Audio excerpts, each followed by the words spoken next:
विक्रम बेताल की तीसरी कहानी। बड़ा बलिदान किसका। हर बार की तरह राजा विक्रम फिर बेताल को पेड़ से नीचे उतारता है और पीठ पर लादकर उसे योगी के पास ले जाने के लिए चल देता है। ऐसे में एक बार फिर बेताल राजा विक्रम को बोलने पर विवश करने के लिए एक नई कहानी कहना शुरू करता है। कहानी है राजा रूपसेन और अंगरक्षक वीरवर की। वर्धमान राज्य में रूपसेन नाम का एक राजा राज किया करता था। राजा बहुत ही साहसी, दयालु और न्यायप्रिय था। यही वजह थी कि केवल वर्धमान में ही नहीं बल्कि उसके राज्य से सटे सभी राज्यों में भी राजा रूपसेन के व्यक्तित्व की मिसाल दी जाती थी। एक दिन रूपसेन के दरबार में वीरवर नाम का एक व्यक्ति आया। जब राजा ने उसके आने की वजह पूछी तो वीरवर बोला, मुझे नौकरी चाहिए और मैं अंगरक्षक के तौर पर आपकी सेवा करना चाहता हूँ। वीरवर की यह बात सुनकर राजा ने कहा, मैं तुम्हें अपना अंगरक्षक बना सकता हूँ, लेकिन उसके लिए तुम्हें अपनी कार्यकुशलता सिद्ध करनी होगी ताकि मैं यह तय कर सकूं कि तुम मेरे अंगरक्षक बनने के लायक हो भी या नहीं। राजा की यह बात सुन वीरवर फौरन तैयार हो गया। उसने अपने बाहुबल के साथ अपना शस्त्र कौशल भी दिखाया। वीरवर की सभी विशेषताओं को देखकर राजा रूपसेन बहुत प्रभावित हुआ। राजा ने पूछा, वीरवर बताओ, अगर मैं तुम्हें अपना अंगरक्षक बनाता हूँ तो तुम्हें प्रतिदिन खर्च के लिए क्या चाहिए। राजा के इस सवाल पर वीरवर बोला, महाराज आप मुझे 1000 तोले सोना दे देना। वीरवर का इतना कहना था कि दरबार में मौजूद सभी लोग हैरान होकर वीरवर की ओर देखने लगे।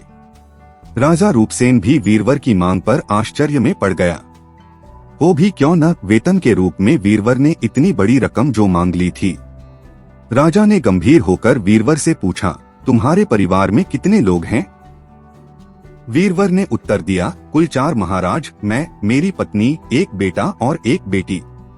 वीरवर का जवाब सुन राजा ने मन ही मन सोचा कि आखिर 4 लोगों के भरण पोषण के लिए इसे इतने धन की क्या आवश्यकता।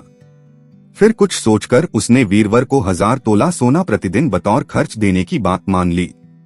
काम सिर्फ इतना था कि उसे हर रात राजा की सुरक्षा के लिए राजा के कक्ष के बाहर पहरा देना था। राजा यह जानना चाहता था कि वीरवर इतने धन का क्या करेगा।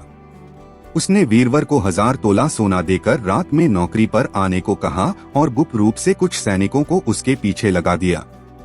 वीरवर नौकरी और मनचाहा वेतन पाकर बहुत खुश हुआ। वीरवर सोना लेकर खुशी खुशी घर गया और आधा सोना ब्राह्मणों में बांट दिया। बाकी जो आधा बचा उसके 2 हिस्से किए। एक हिस्सा वैरागियों, सन्यासियों और मेहमानों को दिया। फिर बचे हुए सोने से अनाज मंगाया और बढ़िया पकवान बनवाए।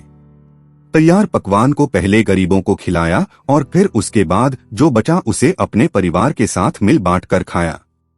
वीरवर की निगरानी कर रहे सैनिकों ने यह सारा नजारा देख जाकर राजा को बताया। राजा को यह जान संतोष हुआ कि उसके द्वारा दिए धन को वीरवर अच्छे काम में लगा रहा है।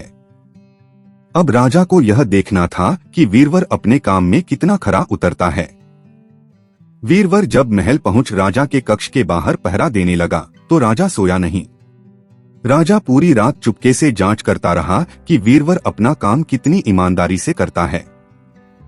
राजा ने पाया कि वीरवर बिना पलक झपकाए पूरी मुस्तैदी से कक्ष के बाहर पहरा दे रहा था। वीरवर की ऐसी कर्तव्यनिष्ठता देख राजा बहुत ही खुश हुआ। वीरवर प्रतिदिन इसी तरह सूरज ढलते ही महल पहुंच जाता और राजा की सुरक्षा में तैनात रहता।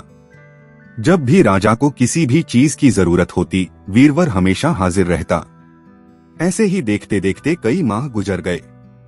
एक रात कुछ अजीब घटना घटी। राजा ने आधी रात किसी स्त्री की रोने बिलखने की आवाज सुनी। स्त्री की आवाज सुन राजा बहुत हैरान हुआ। राजा ने वीरवर को बुलाया और कहा, जाओ और पता लगाकर आओ कि इतनी रात को कौन रो रहा है। साथ ही उसके रोने की वजह भी मालूम करना। राजा का आदेश मिलते ही वीरवर वहां से फौरन उस स्त्री के रोने का कारण जानने के लिए निकल पड़ता है। थोड़ी दूर जाने के बाद वीरवर को एक स्त्री दिखाई दी। वह स्त्री सिर से पांव तक गहनों से लदी हुई थी। वह कभी नाचती, कभी कूदती और कभी सिर पीट पीट कर रोती। यह सब देख वीरवर उस स्त्री के पास गया। उसने स्त्री के ऐसा करने के पीछे का कारण पूछा। वीरवर के पूछने पर स्त्री बोली, मैं राजलक्ष्मी हूँ। रोती इसलिए हूँ कि राजा रूपसेन की जल्द ही मौत होने वाली है। उनकी कुंडली में अकाल मृत्यु लिखी है। अब उनके जैसा न्याय प्रिय और कुशल राजा चला जाएगा तो मुझे किसी और के अधिकार में रहना पड़ेगा। इसी बात का मुझे बहुत दुख है। राजा की मौत की बात सुनकर वीरवर ने राजलक्ष्मी से पूछा, क्या इस मुसीबत को टालने का कोई उपाय नहीं है? इस पर राजलक्ष्मी बोली, उपाय तो है, लेकिन क्या तू कर पाएगा? वीरवर बोला, आप मुझे उपाय बताएं, मुझसे जो भी बन पड़ेगा मैं अवश्य करूंगा। वीरवर के हामी भरते ही राजलक्ष्मी बोली, पूर्व की दिशा में यहाँ से कुछ दूर एक देवी का मंदिर है। अगर उस मंदिर में तू देवी के चरणों में अपने बेटे की बलि दे देता है तो राजा पर आने वाला संकट टल जाएगा। उसके बाद राजा 100 साल तक बिना किसी तकलीफ के जीवित रहेगा और राज कर पाएगा। राजलक्ष्मी की यह बात सुन वीरवर घर की ओर चल देता है और घर पहुंचकर सब हाल अपनी पत्नी को बताता है। इतने में उसका बेटा और बेटी भी जग जाते हैं। जब वीरवर के बेटे को इस बारे में पता चलता है तो वह भी खुशी खुशी देवी के चरणों में बलि चढ़ने के लिए राजी हो जाता है। वीरवर का बेटा कहता है, सबसे पहले यह आपका आदेश, दूसरा राजा का जीवन बचा पाऊं, तीसरा देवी के चरणों में मृत्यु, इससे बड़ा सौभाग्य मेरे लिए और क्या होगा पिताजी। आप अभी चलिए, मैं आपके साथ चलता हूँ। बेटे की यह बात सुन वीरवर अपने पूरे परिवार को साथ लेता है और देवी के मंदिर पहुंच जाता है। मंदिर पहुंच वीरवर ने अपनी तलवार निकाली और यह कहते हुए, माँ यह बलि स्वीकार करो और मेरे राजा को लंबी आयु प्रदान करो, बेटे का सिर धड़ से अलग कर दिया। भाई की मौत पर वीरवर की पुत्री भी माता के चरणों में सिर पटककर अपनी जान दे देती है। पुत्र और बेटी दोनों के मर जाने पर वीरवर की पत्नी कहती है, पुत्र और पुत्री दोनों को खोने के बाद मैं भी जीना नहीं चाहती। इतना कहते हुए वीरवर की पत्नी वीरवर के हाथ से तलवार छीन अपना शीश माता के चरणों में चढ़ा देती है। पत्नी की मृत्यु के बाद अब वीरवर सोचता है कि मैं अपने परिवार में अकेला रह गया हूँ तो फिर मेरे जीने का भी क्या फायदा। यह सोचते हुए सामने पड़ी तलवार से वह खुद को भी खत्म कर लेता है। जब इस बारे में राजा रूपसेन को मालूम हुआ तो वह भी मंदिर पहुंचे और सारा नजारा देख बहुत दुखी हुए। उन्होंने सोचा कि मेरी जान बचाने के लिए 4 लोगों ने अपनी जिंदगी गंवा दी, ऐसे में धिक्कार है मेरे राजा होने पर, ऐसे जीवन का मैं क्या करूंगा। बस यही सोचकर राजा अपनी तलवार खींच लेता है। राजा अपनी तलवार से अपनी गर्दन काटने जा ही रहा था कि तभी अचानक वहां देवी प्रकट हो जाती हैं।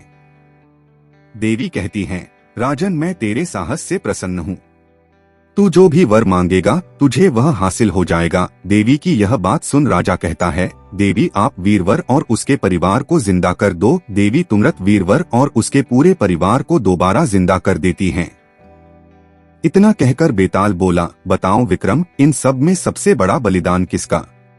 विक्रम बोला, बेताल सबसे बड़ा बलिदान राजा का हुआ। बेताल ने पूछा, वो क्यों? विक्रम बोला, सुनो, पिता की आज्ञा का पालन करना पुत्र का धर्म होता है।